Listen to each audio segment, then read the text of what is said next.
الحمدللہ رب العالمین والصلاۃ والسلام علی سید المرسلین۔ رجب کا مہینہ شروع ہونے والا ہے۔ کل رات میں یا پرسوں الحمدللہ پاکستان میں چاند رات ہو جائے گی، رجب شریف کی آمد ہو جائے گی۔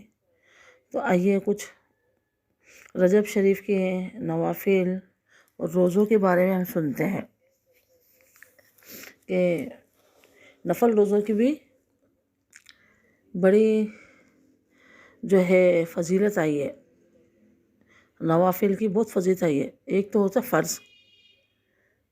فرض اور ایک ہے نفل۔ فرض تو اللہ تبارک و تعالیٰ اس کا سوال کرے گا، ہم سے پوچھا جائے گا، وہ تو ہم پہ فرض کیے گئے، وہ تو لازمی ہمیں فرض عمل کرنا ہے۔ فرض نماز پڑھنی ہے، جیسا 5 وقت کی نماز فرض ہے، اور 1 ماہ کے روزے فرض ہیں، تو وہ تو فرائض تو ہمیں ہر حال میں پورے کرنے ہیں۔ اب اس کے علاوہ نوافل ہوتے ہیں، تو نوافل کے ذریعے، نفل کام کے ذریعے ہم اللہ تعالیٰ کا قرب پاتے ہیں، اللہ تبارک تعالیٰ ہم سے خوش ہوتا ہے، راضی ہوتا ہے۔ تو انشاءاللہ نوافل کی نمازوں پہ بھی کلام کریں گے، لیکن اس وقت ہمارے یہاں دنیا میں رجب شریف آنے والا ہے اہل اسلام کے پاس، اور اس کی تو کفار بھی تعظیم کرتے تھے، یہود و نصارہ بھی رجب کی تعظیم کرتے تھے، جنگ و جدال نہیں کرتے تھے رجب کے اندر۔ تو رجب کی بڑی فضیلت آئی ہیں۔ آئیے رجب کے روزوں کے بارے میں سنتے ہیں۔ پہلے حدیث مبارکہ سنتے ہیں نفل روزے کی جزا کے بارے میں، روزوں کی جزا کے بارے میں، کہ اللہ تبارک و تعالیٰ ارشاد فرماتا ہے کہ جو بندہ میرے لیے روزہ رکھتا ہے تو اس کی جزا اسے میں خود دوں گا، یعنی اس کی جو جزا ہے، ثواب ہے، رب تعالیٰ خود عطا فرمائے گا۔ یہاں یہ مفہوم ہو سکتا ہے کہ اللہ تبارک و تعالیٰ نے اور کاموں کے لیے فرشتے لگائے ہوں کہ بھئی جا کے معلوم کرو کون نماز پڑھ رہا ہے، کون زکوٰۃ دے رہا ہے، کون حج کر رہا ہے۔ تو اللہ تبارک و تعالیٰ فرما رہا ہے کہ اس کی جزا میں خود دوں گا، یعنی اللہ تعالیٰ خود اس کا حساب کتاب کرے گا اس بندے کا۔ اور اللہ تبارک و تعالیٰ کو روزہ دار کی بو، یعنی روزہ دار کے منہ میں ایک وقت جیسے گزرتا ہے، دوپہر ہوتی، شام ہوتی، ایک اسمیل آنے لگ جاتی ہے منہ میں سے، لیکن میرا رب کیا فرما رہا ہے، روزے دار کی بو مجھے مشک، ایک بہت بہترین خوشبو ہے مشک نا، مشک عنبر، ہمارے آقا علیہ الصلوۃ والسلام بھی لگاتے تھے مشک اور عنبر، وہ مشک کی خوشبو سے بھی زیادہ مجھے پسند ہے روزے دار کے منہ کی بو۔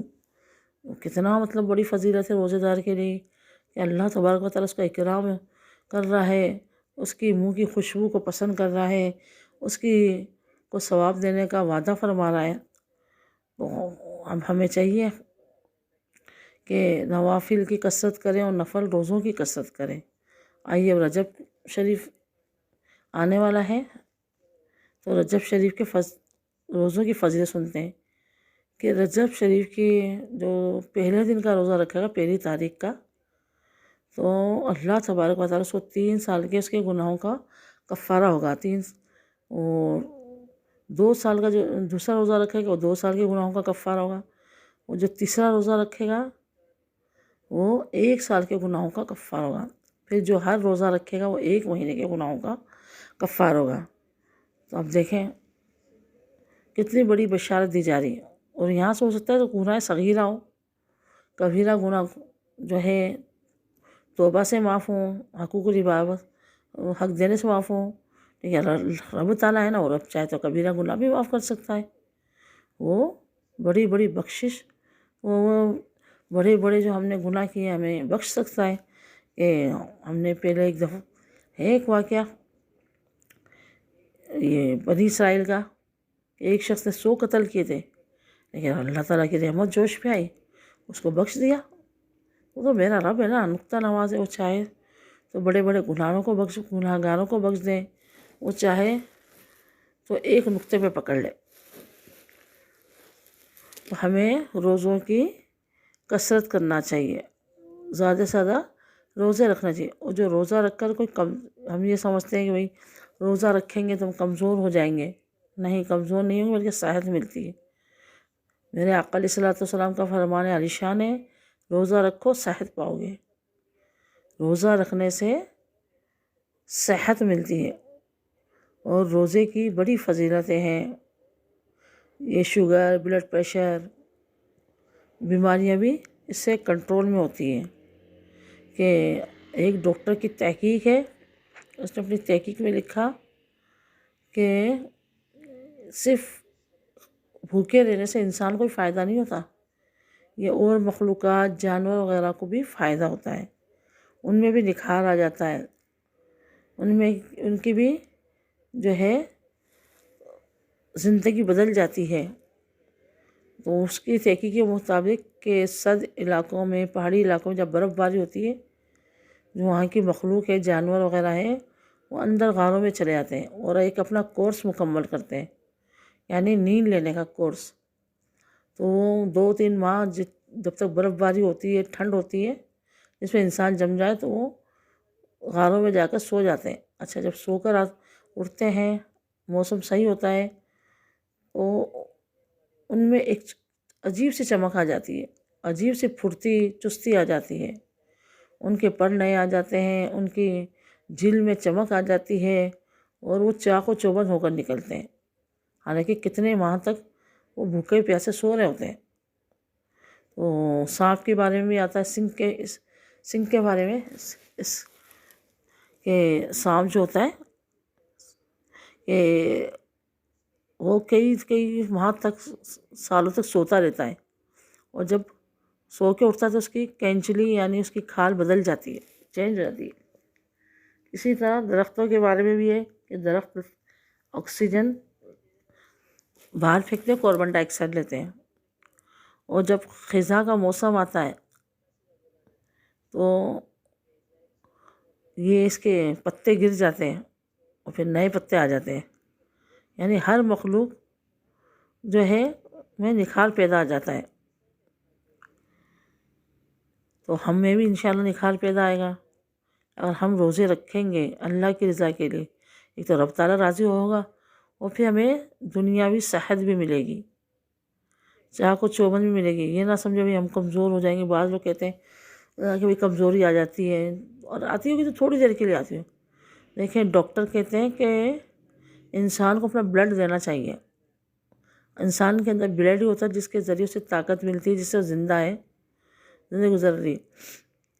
لیکن ڈاکٹر کہتے ہیں بلڈ دینا چاہیے، کیونکہ ہم جب پرانا بلڈ دیں گے تو ہمارا نیا بلڈ بنے گا، خون بنے گا نیا۔ اس کے ساتھ میں پرانے میں جراثیم وغیرہ سب نکل جاتے ہیں، پھر نیا تازہ خون بن جاتا ہمارے، اس طرح ہمیں صحت تندرستی ملتی ہے۔ پرانا بلڈ نکال دیا، نیا بلڈ آ گیا، ہمارا نیا بن گیا۔ ہاں، 40-50 سال بعد نہیں دینا چاہیے، کیونکہ پھر خون بننے کا عمل سست ہو جاتا ہے۔ وہ جو 40 سال کے اندر جوانی میں خون بنتا ہے، وہ بڑھاپے میں خون نہیں بنتا۔ تو 40-50 عمر کے بعد تو بچنا چاہیے، لیکن پہلے دینا چاہیے جوانی میں، تاکہ پرانا خون، فاسد خون، گندا خون نکل جائے اور صاف خون ہمارا بن جائے۔ تو روزے رکھیں، اللہ تبارک و تعالیٰ روزے کی ہمیں جزا دے گا۔ آئیے کچھ اور بھی سنتے ہیں روزے کے بارے میں، کہ حضرت عیسیٰ علیہ السلام کا ایک ایسے پہاڑ، ایک ایسے ماؤنٹ کے اوپر گزر ہوا کہ جس میں چمک تھی، بلنگ کر رہا تھا، وہ روشنی پھوٹ رہی تھی، چمک تھی، اس میں نور تھا۔ موسیٰ علیہ السلام نے اللہ تبارک و تعالیٰ کی بارگاہ میں ارشاد فرمایا، اے اللہ، اس پہاڑ کا حال مجھ پہ ظاہر فرما دے کہ اس پہاڑ میں یہ چمک کیا ہے۔ وہ پہاڑ شق ہوتا ہے، یعنی پھٹتا ہے، اور اس میں سے ایک نورانی شخص نکلتا ہے۔ تو عیسیٰ علیہ السلام سے پوچھتے ہیں کہ آپ کون ہو؟ تو کہتے ہیں میں موسیٰ علیہ السلام کے زمانے کا ہوں، موسیٰ علیہ السلام کے میں زمانے کا ہوں، اور اس پہاڑ میں ہوں۔ تو اللہ تبارک تعالیٰ نے عیسیٰ علیہ السلام اس سے دریافت کرتے ہوئے، آپ اس پہاڑ میں کیوں ہو؟ کہ میں نے اللہ تبارک و تعالیٰ کی بارگاہ میں دعا کی کہ اللہ مجھے تیرے حبیب حضرت محمد صلی اللہ علیہ وسلم کی بعثت تک زندہ رکھنا، مجھے ان کا امتی ہونے کا شرف عطا فرمانا۔ تو عیسیٰ علیہ السلام نے فرمایا کہ تمہیں یہ سعادت کیوں ملی؟ اس نے کہا رجب کے روزوں کی بدولت۔ تو ہمیں پتہ چلا کہ رجب کے روزوں کی کتنی بڑی فضیلت ہے۔ ہمیں چاہیے کہ زیادہ سے زیادہ نفل روزے رکھیں، اللہ تعالیٰ کو راضی کریں، اللہ کی عبادت کریں۔ انشاءاللہ تعالیٰ یہ نماز روزے ہمارے آخرت میں کام آئیں گے۔ وآخر دعوانا الحمد للہ رب العالمین والصلاۃ والسلام علی سید المرسلین۔